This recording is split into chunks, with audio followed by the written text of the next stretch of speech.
Oh, hello there. Welcome to my station. My name's Mr. Evans. I do all kinds of things around here. It's my job to make sure everything at the station runs just the way it should, without confusion or delay. But no matter how busy I am, I always find time to read a story about the adventures of my good friend Thomas. Would you like to hear a story? That's great. I'll tell you what. I'll meet you in my office. See you there. Oh, hello. I thought you might get here before me. I just had to pick up this shopping. I think that slowed me down. It's Mrs. Evans' birthday tomorrow, and I'm going to surprise her with a party. She loves parties. We're going to have lots of party food, a wonderful cake, and lots of balloons. Oops, I think I'll save the balloons for the party. In today's story, the Fat Controller throws a surprise party for Thomas. And the story is called 3 Cheers for Thomas. One sunny day on the island of Sodor, Thomas was running late. Go faster, grumbled his coaches Annie and Clarabelle. I'm trying, puffed Thomas. But his wheels felt all wrong. They were stiff and sore. It was the same story all week. Normally, Thomas loved to race his friend Bertie the bus. But on this day, Thomas was too tired and his wheels were too sore to rush about. Not today, Bertie, said Thomas. That night, Thomas puffed back to the sheds, very slowly and very sadly. Everyone was worried about Thomas. He was normally such a cheerful little engine.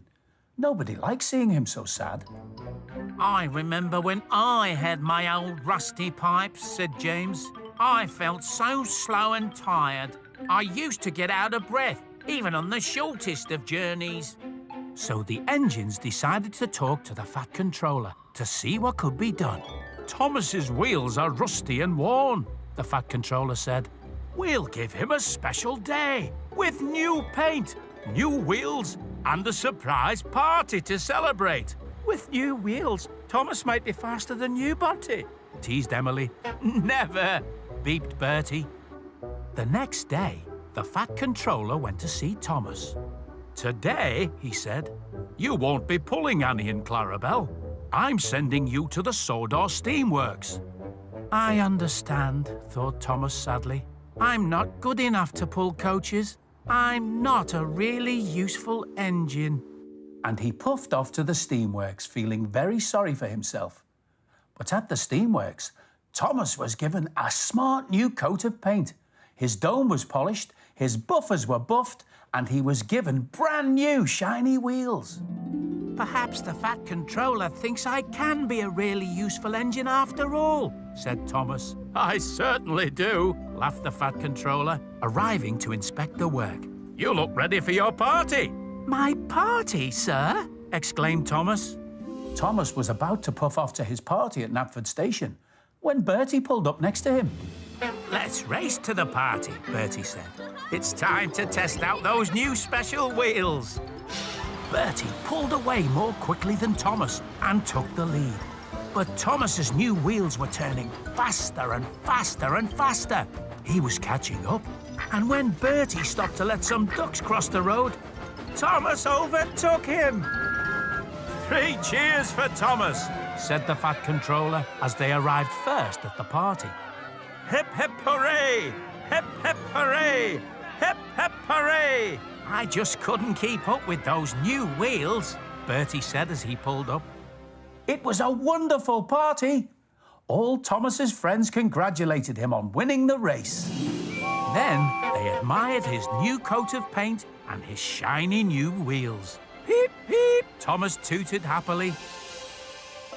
I'm happy Thomas is back to his old self, said James to Bertie that night. Yes, it was fun racing him, smiled Bertie, but next time he might not be so lucky.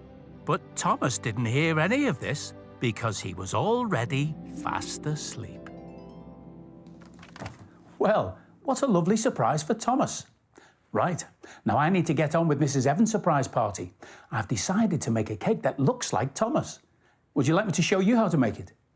You would? Right then, let's get started. This is the cake I made for Mrs. Evans. To make it, you'll need some sponge cake, some blue, black, red, grey and yellow icing, some squeezy icing gel, some buttercream, 6 round biscuits, a palette knife and a rolling pin. First, cut 2 shapes from the sponge to make Thomas's base. The palette knife will cut the sponge just fine, and it's safer because it's not sharp. Spread buttercream on the sponge to stick the pieces together. Cut another piece of sponge for Thomas's cab. I'm cutting out a piece to make his coal hopper. Use a Swiss roll for his boiler. Then stick these pieces to your cake with the buttercream. Cut smaller pieces to make Thomas's tanks and wheel arches. Now it's time to give Thomas his blue coat. Start by rolling out some blue icing. You could cover the cake with one big piece, but I'm going to cut the icing into shapes and stick them on with the buttercream. Cut out and stick on all the pieces you need to cover your cake. You can add detail to your cake using other colours. Black for the roof of his cabin windows, red for his sides, and grey for his face. Next, let's use biscuits for the wheels. 1, 2, 3 on this side, and 3 on the other side, of course. Then cover the wheels with blue icing. I've made a steam dome, a funnel, and some whistles from the fondant icing. Use red squeezy icing gel to make the detail around Thomas's boiler and his sides. And some yellow gel for his doors. For Thomas's face, use fondant icing to make 2 eyes, eyebrows, a nose, and a big smile, like this. Add Thomas's number 1. And you're done. I'm very proud of my Thomas cake. See you soon.